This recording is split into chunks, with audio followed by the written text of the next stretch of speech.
Hi, this is Dr. Roger Cohen. I'm here today to introduce you to and welcome you to the class. So, welcome to the class. Introduce you to chapter one, defining the terms. I want to ask you the question, what do we mean by religion? What do we mean by violence? Does it matter? We're going to have an academic study of religion, peace, and conflict throughout the term. We have five learning objectives that we're going to find from this chapter and this lecture. We're going to articulate and critically evaluate four distinct scholarly definitions of religion, distinguish between direct, structural, cultural, symbolic, slow, epistemic violence. Describe and compare essentialist, constructivist, or functionalist and feminist positions. Look at the methodological commitments and rigorous study of violence and religion. And we're going to look at some thesis of religious violence. So this is where we're going today, our roadmap. We're going to look at some of this and come to terms for a very brief introduction. For the term, I would hope and expect for you to be reading and engaging, and there'll be more lectures like this every week I'll put up that are short and in person, and then also some supplementary lectures also for you to be reading or listening to in addition to your reading. So, what is religion? The word is so familiar that it's difficult and it's invisible, it seems. And the folk definition students arrive with is nearly useless for this course. So let's look at some of the different working definitions.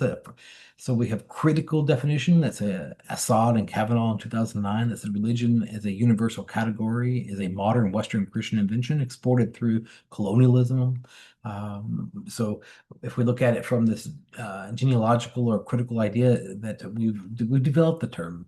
A second definition that we can use for religion is a symbolic, as a system of symbols of establishing moods and motivations with an aura of factuality. So we're going to look at violence. If you were to take a Saw's view, look at violence through the conscience of a person. You can look at the functional definition, which is Durkheim in 2012. What religion does, sacred and profane distinction that unites a moral community, ties religion to a collective identity, but over includes nationalism, Marxism, and sport of all. They all seem to qualify. So sometimes people just love like football; it becomes their religion. You've heard people use that misnomer in their language, like that's their religion. They're book readers or they're sports enthusiasts or something like that. They're this or that. And the first one, which I should have started with, is substantive, which from Taylor and James both. What religion is about. So substantive, meaning belief in spiritual beings, simple and across cultural, but excludes non-theistic traditions like Buddhism, Confucianism, and Jainism in that. So these are four different ways to look at it. This is the table, so you can see this on a broad spectrum of different views from defining. So Taylor is substantive, Durkheim is functional, Gertz is symbolic, Assad is critical, Smart is dimensional, and Kavanaugh is deconstructive of religion. And you can see the limitations in their core claims. So a working definition. Any system that integrates shared narratives and symbol systems addressing ultimate meaning and origin, ritual practices that enact and reinforce those narratives, community structures organizing collective life around sacred commitments, and ethical frameworks deriving normative claims from those commitments. And five, material culture, text, buildings, objects, bodies to which the sacred is given a tangible form. So it's a broad definition we'll look at. It's also able to include non-theistic traditions like Buddhism, Confucianism, and it's specific enough to exclude systems like professional sports and nationalism as a religion. So if you're an ardent Rams fan or Cowboys fan or whatever football team or baseball team or cricket team that you might be, this definition will exclude you from your sports identity as a religious view. So what is violence? Because our course is religion and violence. And if we define violence only as someone hitting someone else, we'll miss what most of this course is going to be about. So it's not just about me punching you in the nose or you punching me in the nose. So there are six forms of violence that are worth identifying. There's direct violence, which is identifiable actor harms that are identifiable victims, wars, murders, bombings. There's structural, which is harm embedded in social structures with no single perpetrator. So there's a caste exclusion from education, etc. Religious law restricting women from participation in society. There's cultural violence, which is systematic legitimization that makes direct and structural violence seem natural and divinely ordained. So or the woman is inferior to the man. There's slow violence, which is gradual, dispersed attritional harm, typically not viewed as violence at all, which is like purity ritual harms. There's symbolic violence, which is gentle and visible violence, exercised through internalized norms. So we see that yeah, also in systems of power. And then epistemic violence, which is violence against ways of knowing, so colonial destruction of indigenous religious views, burned texts.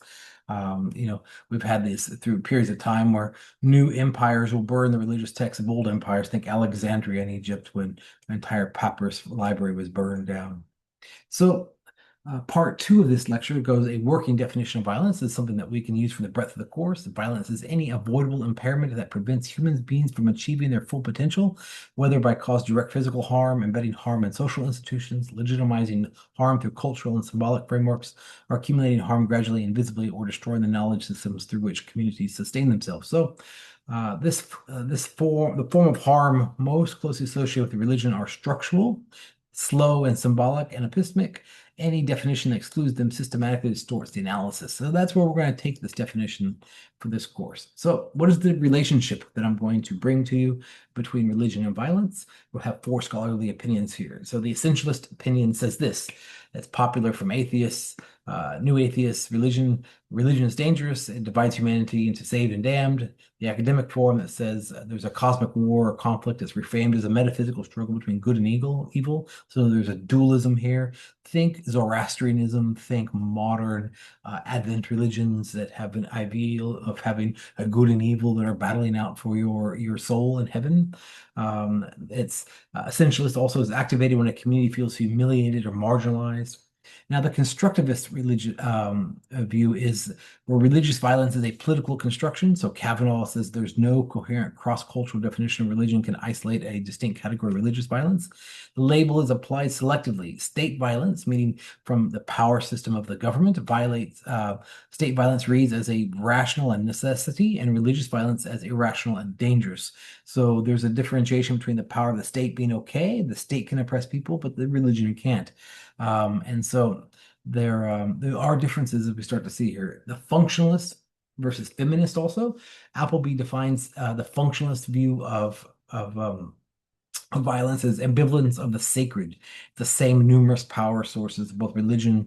Religion is the most violent and most peacekeeping generating impulses. So there are five warning signs that Kimball puts out for functionalism. It says there's absolute truth claims, blind obedience, an ideal time to be realized, and the unjustified means, and there's a declaration of a holy war. So when you start to see religions that are functionalist in nature, you start to see more of a holy war or some sort of justification of violence through their church means or just pacify their God or their view of God. And so think Crusades, think Jihad wars. There's different, back and forth in the Middle East during the Levant during the Middle Ages is a prime example of this. And there's feminist as well, which is that we got to come to terms with, and we look at this term, this idea. What do you do with rape and murder, dismemberment of people? That's in the Hebrew Bible, the Judeo-Christian text. And so, what do we do with this idea of that women's bodies are the primary site of sacred violence in a lot of religious narrative and forms? Well, and we're going to tackle that towards the end of the term. And so, just note that there is some sensitive details and discussions around rape later in the term. So here's the four positions at a glance: essentialist, constructionist, functionalist, and feminist views that are pulled out. So we have five methodological commitments. There's equal scrutiny, critical scrutiny, that no tradition is exempt. So this term we're going to say there is no tradition that's exempt and no one and none singled out. So charitable frameworks for Christianity plus suspicious frameworks for Islam is called bias, not scholarship. So we can't just say Christianity is right, Islam is right, and the others are wrong. So we're going to have equal scrutiny of everybody this term. So we're going to distinguish text from tradition and practice. We're going to take people and actors seriously on their own terms with what they're saying. So if they believe it, that means it's right in their worldview, and that's okay, just because it's different from what your worldview and my worldview might be. We're going to look at who has power, so who benefits, who suffers, and whose voices survive. Think the Holocausts that have happened besides the Jewish Holocaust. You've had the Armenian Holocaust. who's in power, whose voices survive these Holocausts. And there is the idea of resisting reduction. So religious violence is overdetermined. It's neither just politics or it's not just faith. And we don't want to reduce it down to just something simple when it's a huge power system involved within understanding. So I'm going to leave you with some of the key terms this semester that we've looked at here, and these are key things for you to remember this term as we go through the term and apply them into your own understanding. If you have any questions this term, please feel free to reach out to me. Feel free to send me a Canvas message, and I'll answer them. And I'm putting up more videos as we go, and there'll be videos for you to engage the material with. So welcome to class, and I'm glad to have you here.